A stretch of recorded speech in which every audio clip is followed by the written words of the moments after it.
and welcome to the BullCast podcast. I'm Katie Pickler, and with me today is Court Winsett. Hello, Katie. And Cameron Spann.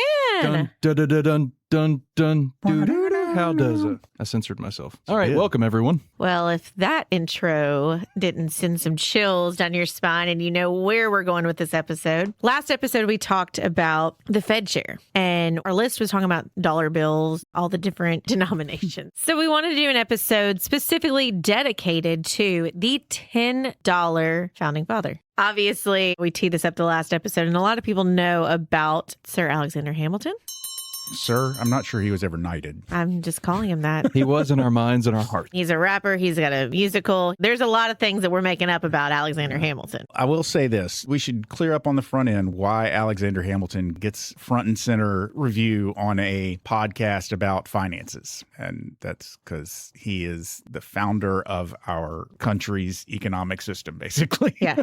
I would imagine if you polled a ton of people prior to the Broadway musical, people may have known Hamilton, but they may not have been able to tell you what he did. They're like, oh, yeah, that's somebody from our history. They think of the songs, the rap battles, the duel with Aaron Burr. Hamilton's greatest accomplishment wasn't on the stage or even at the battlefield. It was helping build the financial foundation of the United States. I want to point out that I learned about Alexander Hamilton in social studies class in grade school. We covered him. We covered him trying to set up the national bank, the failures, but they very much covered him in a negative light when I was in grade school. It was not a positive like, wow, he did all these amazing things. It was like, oh, this guy tried this and failed. So I definitely knew who he was, but my opinion of him changed when I read the biography that inspired the play Hamilton. Who tells your story? And it's, are you looking at it from the villain lens or are you looking at it from a positive lens? I mean, we've seen a lot in our lifetime for sure. We've seen villains getting their own movies, which is then showing like their side of things. Like, were they really that bad? Or were actually who we thought was the prince and princess, they were actually really terrible people.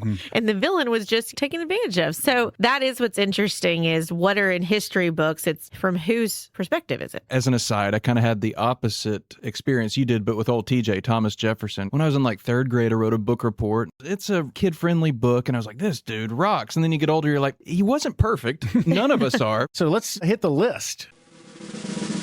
Who wants to start with a fun fact about Alexander Hamilton? We're not actually doing fun facts about Alexander Hamilton. We're doing fun facts about Hamilton the show. I would love to start. Lin-Manuel Miranda got the idea while on vacation.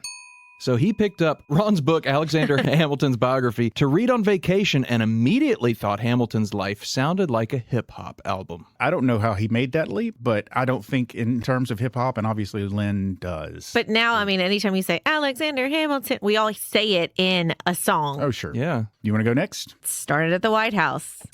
Good old Lynn first performed an early version of what would become Hamilton at the White House Poetry Jam in 2009. The audience laughed when he said he had written a hip-hop musical about Alexander Hamilton. Now look, number one, there's a poetry jam at the White House. And have y'all seen video of that under Obama's administration? He was kind of rapping it and everybody's like, what is this? Yeah. Lynn has the most recognizable voice because I was in the other room and I know that he has been on some Sesame Street episodes and I was changing one of the other boys and I yelled at Dana. I was like, is Lin-Manuel Miranda on the TV? And he's like, no, it's cartoons. And then I went back and saw that same episode. I was like, he is voicing one of the cartoons. That is him. You can't tell me that's not his voice. Sorry. Okay, sidebar. Okay, so Hamilton, the show, changed history education. Teachers across the country began incorporating the musical into their classrooms, and the show's EduHam program has introduced hundreds of thousands of students to the founding era. I think that when you start thinking about the founding fathers as more than just like these ghostly men that wrote the Declaration and start learning about them as human beings and start getting kind of invested in their personality and what they were going through to get this country going, 1776 and the decade or two before and the many, many years after become so much more vivid, so much more fun to learn about. I would say it makes it fun. It's kind of like we had Schoolhouse Rock and, you know, with the songs, I mean, I still can sing a ton of those songs. Oh, sure. But this is just a way to make it exciting and meet kids where they are and how they can learn. Because some people do learn by just reading the information and they can use their imagination. But this is a way for them to, okay, that makes sense. Oh, yeah, he had to fight, like physical. What's going on? You're right. It is easy to think of these as like ideas of men that pushed back against the British Empire, but it was a human like us with our struggles or being orphaned. It's wild. And that's what I appreciated how you can relate. most. Yes. Yeah. Okay, next. Hamilton received a record 16 Tony nominations. It won 11, earned the 2016 Pulitzer Prize for Drama, and later received a special Kennedy Center honors recognition. Let me Google what the record for Tony's is as y'all continue. Okay. Last one, Katie. Hamilton is currently the 16th longest running show in Broadway history.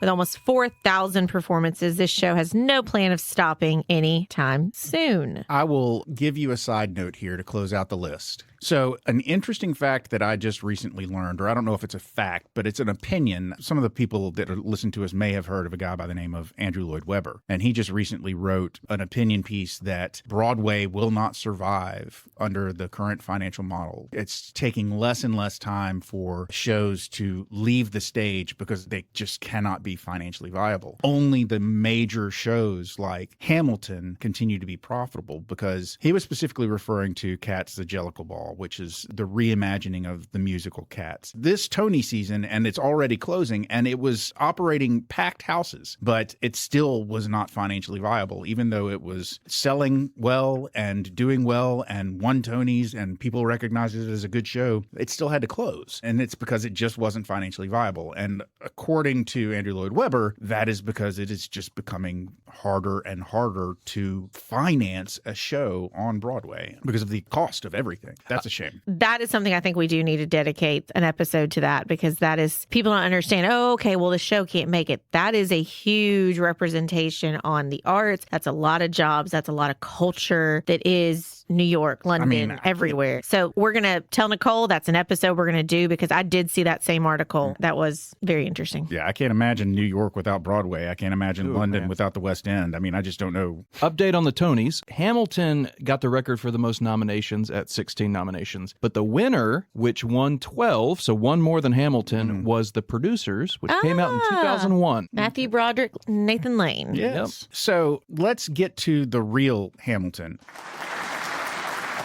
America was winning the war but losing financially. There is a reference to a Hamilton song. It's Yorktown, otherwise known as The World Turned Upside Down. The revolution was over. America had won. Financially, the country was a disaster. There was a lot of debt, obviously, that had been taken on by many states to pay for the war. Congress had borrowed millions during the war. Individual states had accumulated their own debts. Soldiers often went unpaid. The continental dollar had become almost worthless, not worth a continental. The new government had almost no revenue, and foreign governments questioned whether America would ever repay its loans. So who steps in? Hamilton believed political independence meant nothing without financial independence. So he is appointed by Washington as the Secretary of the Treasury, and Washington appointed him as the nation's first Secretary of the Treasury in 1789. He wasn't simply managing money, he was actually creating the financial system basically from scratch. Over the next few years after his appointment, Hamilton submitted a series of reports to Congress that became the blueprint for the American economy. Do you want to know the song references? Yes. So after the war, I went back to New York, and Treasury or State. If you're familiar with the show, Washington comes and says, I need you. And Hamilton just keeps going, Treasury or State. And then Washington finally spits it out. He's like, it's Secretary of Treasury. Hamilton's like, let's go, LFG. You punch the bursar? I'm just going to keep quoting random Hamilton lines throughout the show.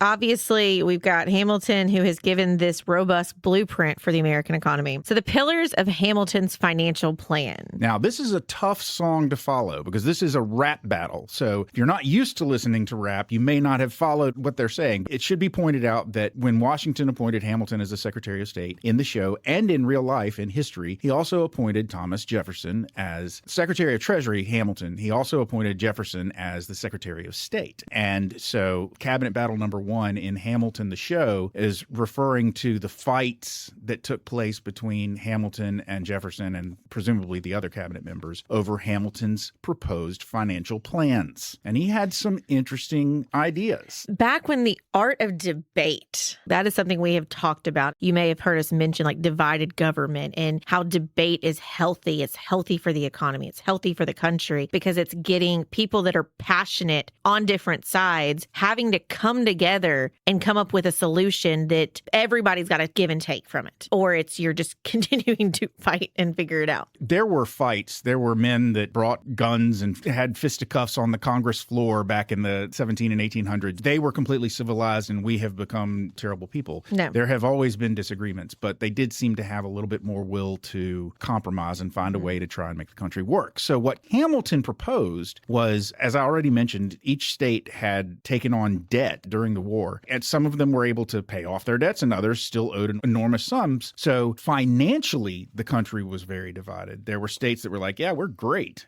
Just leave us alone. I'm sorry you've got problems, but we're good. They still very much thought of themselves as separate states. Yeah, they were not united, working together. They were not yet the United States of America and really one country. They were like each looking out for their own. So what was his solution? Well, he proposed that the federal government actually assume all state debts. Okay, so then we're no longer, everyone's playing on the same playing field. Right. There's not superiority. Okay. Instead of the states each owing their own debts, it's like, look, country is going to take on these debts. And then Cameron, a.k.a. Jefferson? Yeah, but my boy TJ opposed it. States like Virginia, Court, you had said some already had done financially well paying it off. Virginia had already paid much of their debt. Jefferson argued it was not fair. But Hamilton argued unity was worth the cost. I love that line. Unity was worth the cost. Take different situations. That is something everybody can relate to. I've already done what I'm supposed to do. Why do I need to change the way just because y'all haven't taken care of it? I'm fine over here. I don't want to help you, but unity is worth the cost. It doesn't sound too dissimilar from the debate that's been going on for years about student loan debt, about the government maybe paying it off or absorbing it. But then there's people like me. I was like, I worked so hard to pay it off. That's not fair to me. So I see the similarities between these debates. You can apply that to student loans. You can apply that to welfare checks. I mean, there's so many different things that it always comes down to. There's going to be your group of people that are like, no, I've done what I'm supposed to be doing. Why do I need to help them? And then those that are like, no. In order for us to be able to survive, we need everybody to come together and compromise. That is where things have not changed. We have to learn from history, and we have to not let history repeat itself. So the line from this cabinet battle number one, Court, do you want to read it? If we assume the debts, the Union gets a new line of credit, a financial diuretic. I love that. A compromise of 1790 ultimately passed Hamilton's plan while locating the future U.S. Capitol on the Potomac River. So you will recall that there was a song called The Room Where It Happens in Hamilton. The room where it happens is where Hamilton, Jefferson, and Madison had the song is recounting a dinner that they had, a meeting that they had, wherein they discussed Hamilton needed to get his financial plan done, and he wasn't going to get it done if Jefferson and Madison were opposed to it. But the card that he could play to convince them to back him was they wanted the nation's capital in Virginia. And so he's like, look, we'll carve out this little place on the Potomac. We'll call it its own district. So it's not part of the state of Virginia, but it's basically in Virginia. So y'all can have the nation's capital. I get my financial plan and we'll call it a day. So it was not just depicted in a show. It actually happened in real life. And that is how we ended up with Washington, D.C. as our capital. And it is also how we ended up with the nation, the federal government taking on the state's debts. And famously, Hamilton argued that, quote, I'm quoting here, a national debt, if it is not excessive, will be to us a national blessing, because he believed that responsibly managed debt proved trustworthiness. Would you agree our national debt right now is excessive? Well, yeah, I think that we've sort of exceeded responsible debt at this point. But, you know, the interesting thing about it is Hamilton's philosophy was if America borrowed money, paid investors back on time, honored every obligation, then lenders would continue investing. And that's one of the things about the United States. And the reason that we have so much debt is because we've always had such good credit. People were willing to loan us money because we've always paid it back. And so his theory worked. I mean, like, that's how we finance government, is through our government bonds. A nation's reputation is one of its greatest financial assets. Just as we've said, your credit score is one of your greatest financial assets. It's your ability to let people loan you money to get what you need to get. May I ask a dumb question? Lenders will continue investing. And so we're used to like individuals or small businesses having lenders. What about a nation? Who lends a nation money? Is that another nation? Yes, and also individuals. So anytime you buy a U.S. government bond or a T-bill, that's you loaning the government money. Yeah, it's just like we say, if you own a share of Tesla, you're an owner of Tesla. Now, you can't call Elon Musk and be like, what's up, bro? You own a T-bill, you're loaning money to the government. So you can get, hey, bro, I loaned you you money. Helping you out with that national debt. I'm helping you out. That's how that works. And other governments buy our bonds, individuals buy our bonds, mutual funds buy bonds. Lots of people are buying the bond. It is still considered a very low risk investment to buy a Treasury bond because the U.S. hasn't defaulted yet, at least not to my knowledge. So, they're doing pretty good. That's very helpful. So the next thing, create a national bank. There was no central financial institutions. Money was Scattered. Credit was inconsistent. Government finances were difficult to manage. What was Hamilton's solution? The first bank of the United States, 1791. 1791. And I have seen the location of the first bank. Its jobs included holding government deposits, processing tax revenue, issuing stable bank notes, and making loans and supporting commerce. So, interesting. Can you guess who believed that the Constitution never specifically authorized a national bank and therefore he was opposed to it? Just guess. Is it my boy TJ? It's your boy TJ! And that's, look, Hamilton's pushing forward and you got to always have that adversary that's like, nope, I don't believe in you. What did Hamilton do? Hamilton was like, maybe he doesn't say it explicitly, but it's implied. So really, you can thank Hamilton for the implied powers of the Constitution because he argued that the Constitution allowed Congress to take actions necessary to fulfill its responsibilities. And in his opinion, the national bank was a necessity. That sounds like a lawyer looking for those loopholes. I mean, he was a lawyer. His interpretation of it, the implied powers. This became one of the most important constitutional debates in American history. It's interesting because, the first Bank of the United States, 1791, that Hamilton fought so hard to get us this because we needed this for this country. We'd won. In order for this country to move forward, we needed a bank. And now that is a debate that a lot of people are having right now, is looking at the banking system. And we have this whole generation of people who are not using traditional banking. They're doing the paycheck deposits at gas stations. Kids are using Venmo, PayPal. They're not using traditional type banking. So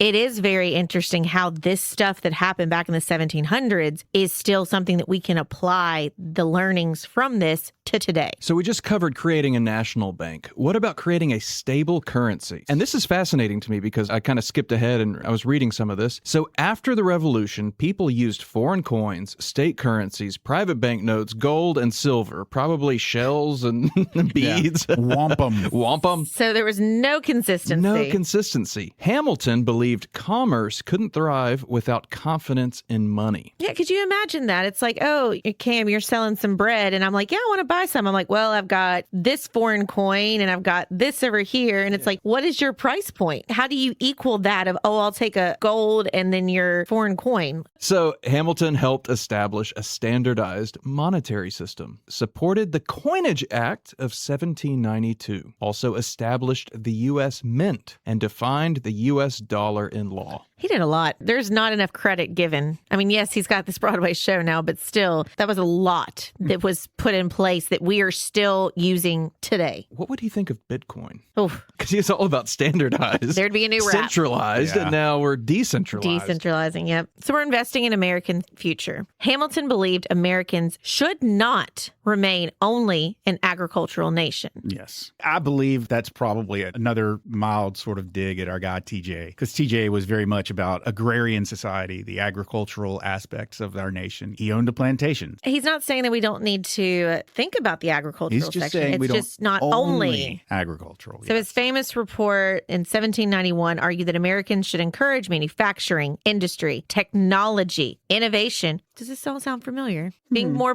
balanced, more diversified with what we are doing as a nation. And infrastructure. These are all things we're still talking about today. We're talking about how we need to have better infrastructure. We need to focus at technology, focus on the industry, the innovation. What's the next industrial revolution? Where are we going with this? One of the things that we learn in early economics studies is how nations economically interact with each other. What one nation has, what does it have to provide that other nations might want. And the fact is that the United States of America's biggest single advantage over many, many other nations has always been our natural resources. We have a ton of natural resources, but putting those natural resources to use and to good effect and being able to use those and apply them to things that people need so that we can trade with other countries was effectively that was the premise for, look, this is how we compete with Europe's strongest nations. This is what can get us to be on the same level level with a France and an England. We use our resources, we start innovating, we build the infrastructure to compete with these people.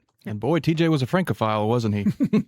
So Hamilton wanted Americans to compete with Europe, as you've talked about. Many of his ideas were not adopted during his lifetime. But over the next century, Americans became exactly the industrial powerhouse that he imagined. He'd probably be pretty excited about that. Those are the pillars of Hamilton's financial plan. That was the bedrock, the foundation of where we are today. That's something we talk about with so many different things. You've got to have a plan. You've got to have a strong foundation, whether it's your strong foundation of your personal liquidity and setting you for success. If it's you building a business, if anything, building a family, like that strong foundation, that's the most important thing. And keeping up with it and fighting for what you believe in. Let's talk about his legacy, which is what the show Hamilton comes down to. If you've seen it, especially the ending, what was left behind and his wife. So the Hamilton song, who lives, who dies, who tells your story? There are two quotes we have here. I'll take Jefferson. One of you guys take Madison. So Jefferson says, I'll give him this. His financial system is a work of genius. I couldn't undo it if I tried. And I tried. Madison said he took our country from bankruptcy to prosperity. I hate to admit it, but he doesn't get enough credit for all the credit he gave us. So at the end, all these characters you've known through the show were basically saying Hamilton did this, Hamilton did this. He was kind of awesome. So Hamilton died in 1804 after his duel with Aaron Burr. He was only 49 years old. Yet his ideas survived him. So today, the Treasury Department still manages America's finances. The U.S. dollar serves as the world's, not just America, but the world's primary reserve currency. America's banking system traces its origins to Hamilton's vision, and Wall Street grew out of the market for government securities that Hamilton helped create under a tree in New York. So a man with a fight and a vision, and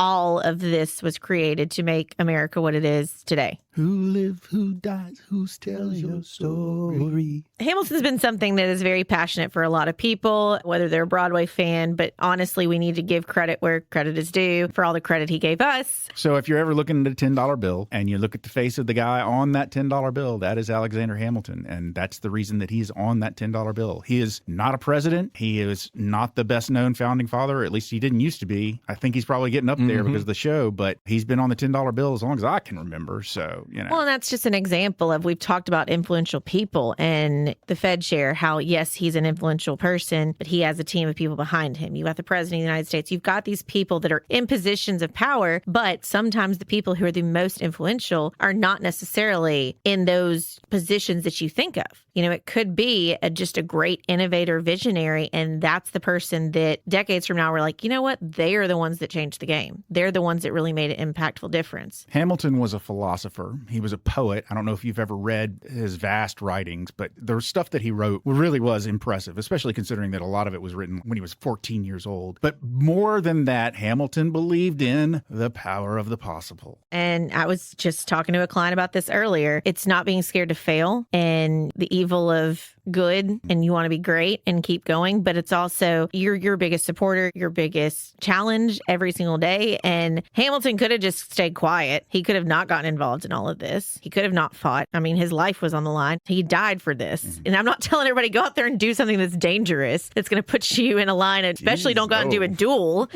Please don't do that. But that is something that seriously concerns me, that we do not have enough healthy debate anymore. We do not come to the table together. We are creating these sectors where, or silos, I would say, where people are trying to stay in just these areas where they just have everybody around them who believes in the same things. And compromise is so important. Whether it's me talking to a couple trying to decide how to move forward in their life, they've got to compromise and come together in order to be happy. Because if one person is winning everything, then there's going to be a downside to that. And was he successful? Yes. But more importantly, he lived a life of significance. So Hamilton understood that countries are built on constitutions and economies are built on confidence from the very beginning. And more than 230 years later, his financial blueprint still underpins the American economy. What is your legacy? It's planting a seed in a garden you never get to see. That's true. What are you doing today to make a difference? Small or big?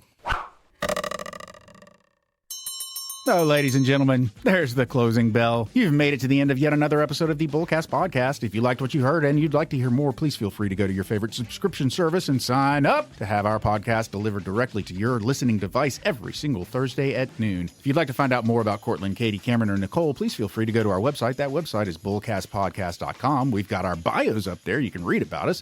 We've got pictures, and we've got a place where you can drop a comment or suggest a topic you'd like to hear us talk more about. But hey, I mentioned pictures. We do have pictures on Instagram. Our Instagram handle is @BullCastPodcast. We've also got an X handle, which is also @BullCastPodcast. And rounding out the social media, we've got a Facebook page, which is BullCast the Podcast. So please feel free to check us out there and interact with us as much as you'd like. But, ladies and gentlemen, as I do on every episode, let me remind you that Katie, Cameron, Nicole, and I all work at a place called Pickler Wealth Advisors. And if you would like to find out even more about us, find out about what we do, find out about what we could do for you, find out about our amazing team, or find out about our boss, David Pickler, please feel free to go to that website. That website is picklerwealthadvisors.com. That's advisors with an O. Not an E. Ladies and gentlemen, we have given you everything you need to go back and listen to that soundtrack again, and maybe you'll get a little bit more out of it, because Alexander Hamilton was awesome. So for now, I'm Court. I'm Katie. I'm Cam. We're done.